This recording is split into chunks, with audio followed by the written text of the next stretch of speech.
मी अमुक एखादी गोष्ट केली म्हणून तूही तीच गोष्ट कर, किंवा मला माझ्या आयुष्यात अमुक एखादी गोष्ट करायला जमली नाही म्हणून ती गोष्ट माझ्यासाठी म्हणून करून तू माझं स्वप्न साकार कर, किंवा अमुक एखाद्याने एखादी गोष्ट केली म्हणून तूही त्याच्यासारखंच कर, अशा प्रकारचा दुराग्रह काही पालक आपल्या मुलांच्या शिक्षणाच्या आणि करिअरच्या बाबतीत धरतात. अशा पालकांसाठी परमपूजनीय डॉक्टरांच्या पालकांचं उदाहरण हे अतिशय मार्गदर्शक आहे. नमस्कार, आयुष्यांवर ऐकू काही या यूट्यूब चॅनलवर मी आपलं स्वागत करतो.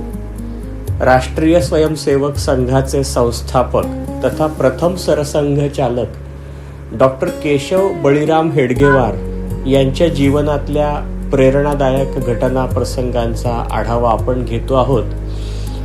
पहिल्या भागात आपण त्यांनी क्रोधावर कसा विजय मिळवला आणि दुसऱ्या भागात त्यांची सकारात्मक जीवनदृष्टी कशी होती हे पाहिलं.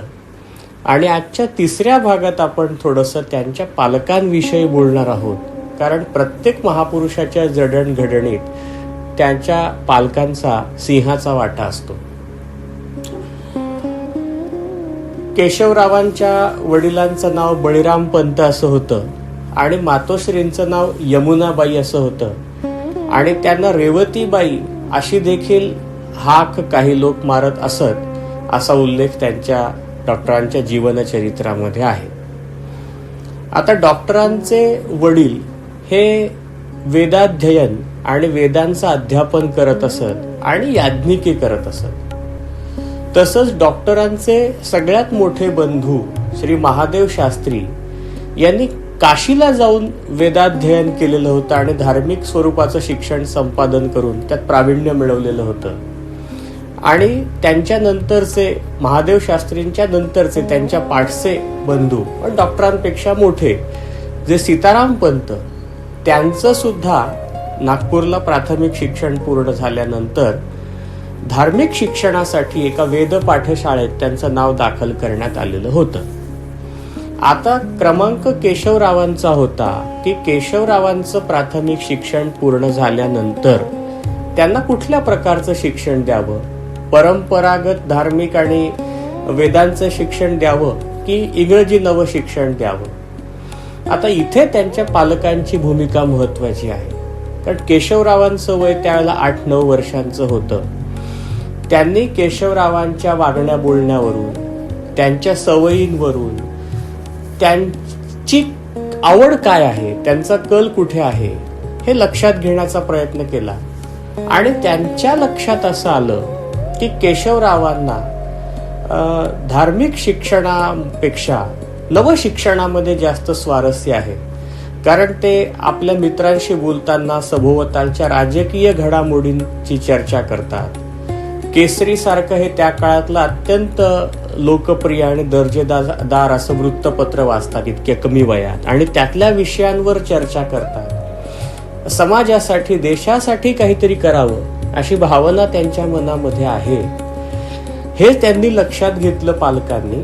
आणि मग इतर मुलांनी धार्मिक शिक्षण घेतलं किंवा मी धार्मिक शिक्षण घेतलं म्हणून तूही तेच कर असा आग्रह त्यांच्या वडिलांनी न धरता त्यांचा कल लक्षात घेऊन आणि समाजामधली परिस्थिती लक्षात घेऊन, इंग्रजी शिक्षणाची उपयुक्तता लक्षात घेऊन त्यांचं प्राथमिक शिक्षण पूर्ण झाल्यानंतर नागपूरच्या नील सिटी प्रशालेमध्ये त्यांना इंग्रजी शिक्षणासाठी दाखल केलं. आणि तिथून पुढे मग डॉक्टरांच्या आयुष्याला नवी दिशा मिळाली, नवं वळण लागलं. तर यामध्ये पालकांसाठी संदेश असा आहे की आपल्या मुलांच्या वागण्या बोलण्याकडे काळजीपूर्वक आणि डोळसपणे आपण पाहावं. त्यांच्या छोट्या छोट्या गोष्टींमधून त्यांचा कल कुणीकडे आहे, त्यांची आवड कशात आहे ते लक्षात घेण्याचा प्रयत्न करावा आणि त्यांच्या बुद्धीला झेपेल, त्यांच्या वृत्तीला मानवेल आणि त्यांना आयुष्यात उपयुक्त ठरू शकेल सगळ्याच दृष्टीने, अर्थार्जनाच्या सुद्धा आणि एकूणच असं शिक्षण त्यांना आपण कसं देऊ शकतो याची चोखंदळपणे निवड पालकांनी करावी. ती त्यांनी मुलांसाठी केलेली सगळ्यात महत्त्वाची गोष्ट असेल, हा बोध परमपूजनीय डॉक्टरांच्या पालकांच्या उदाहरणातून आपल्याला मिळतो. धन्यवाद.